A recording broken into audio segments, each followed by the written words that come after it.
Pokemon has been in my life for a long time. I grew up playing Red and Yellow, watching the TV show, collecting the cards, and I even had some toys. Games like Pokemon Stadium and Snap on the N64 made a lot of Pokemon fans buy the system, and back in the day you could play the trading card game at local fantasy shops, making new friends in the process. For a lot of people from my generation, Pokemon has a special place. A few years ago I got back into the franchise through Pokemon Go, Let's Go Eevee and Sword on the Switch. The franchise had obviously been taking steps forward, albeit slow steps. When the first trailers for Arceus hit, me, like so many others, wondered if this would be that big step forward. I decided to pre-order it to play it on launch so I could give you guys a first impression. The game is a first real open world Pokemon game. But how open is it? How is the presentation and how is the gameplay? In Arceus you have to catch a lot of Pokemon, obviously, because you're the first one to complete the Pokédex. Arceus takes place hundreds of years in the past. People are still frightened of Pokemon and their knowledge about them is severely lacking. You're part of an expedition team that sets out to catalog them all. You do a lot of quests which will require you to catch more of the same Pokemon. Each Pokemon has a few goals set around catching it, like catching it 5 times without it noticing you. You do this by lurking in tall grass, for example. Sounds familiar? If you get enough points per certain Pokemon, you will complete its Pokédex entry. Quests are tied to completing these and the rewards are very useful. They vary from Pokeballs to food to crafting materials. Pokeballs are still a new invention in this time period and they have a steampunk kind of look. You have to craft your own Pokeballs in this game with apricorns and certain rocks.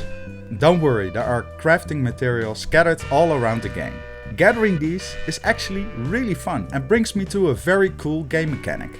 Once you have a Pokemon, you can throw its Pokeball at trees or rocks indicating that they house items and your Pokemon will gather it instantly for you.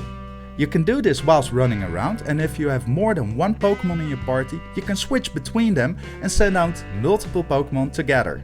Speaking of your party, I love how you can release them all individually from their Pokeball and speak to them. They will also react to each other and to their environment. Pokemon has never been more Pokemon in the sense that you really feel you are carrying them around instead of just visiting a menu to select them. This feeling is what already makes the game for me in the early hours of playing. Some things of the previous games like experience shared over the entire party, an item bag and outfits are still here, but a lot of the combat, moves and how you catch Pokemon is very different. You can approach them silently and try to catch them with a Pokeball without entering a battle. Each Pokemon has certain behavior, which makes it easier or harder to catch. Some will charge you if they notice you and you have to get out of the way or get your Pokemon to attack it. You have berries and nuts to distract or lure certain Pokemon. There are objectives tied to all these things. Having a Pokemon eat from a certain fruit a bunch of times, see it use a certain move in the wild, or catching a big or alpha variant. Alpha Pokemon are stronger and bigger versions that makes one think of the typical raid bosses in World of Warcraft. Some are at level 45 while you are still at 12, for example.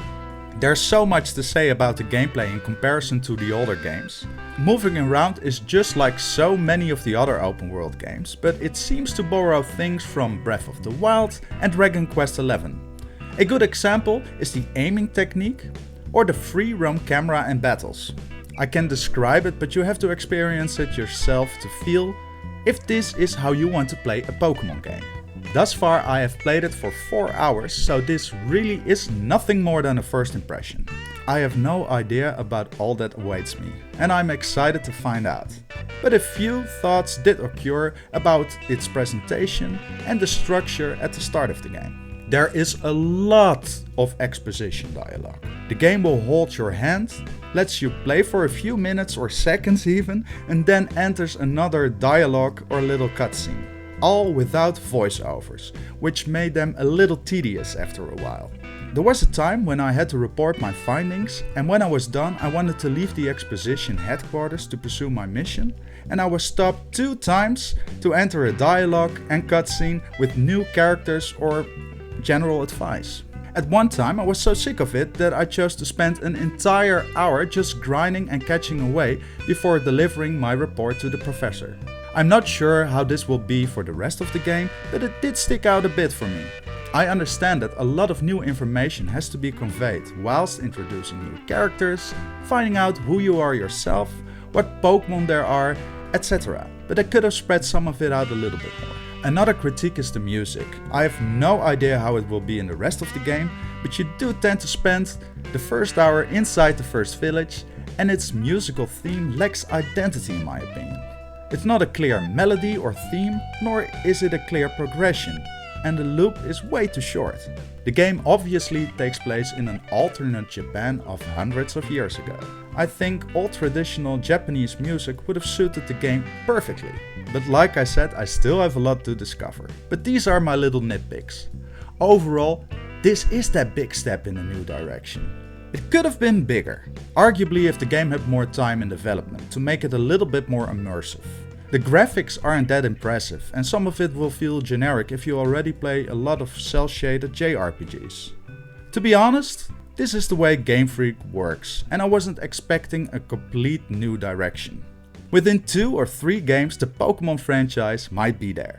But if you could tell an 11-year-old me that I would one day be playing Pokemon this way, I would have spent my entire teenage years trying to build a time machine. Stay shiny, guys.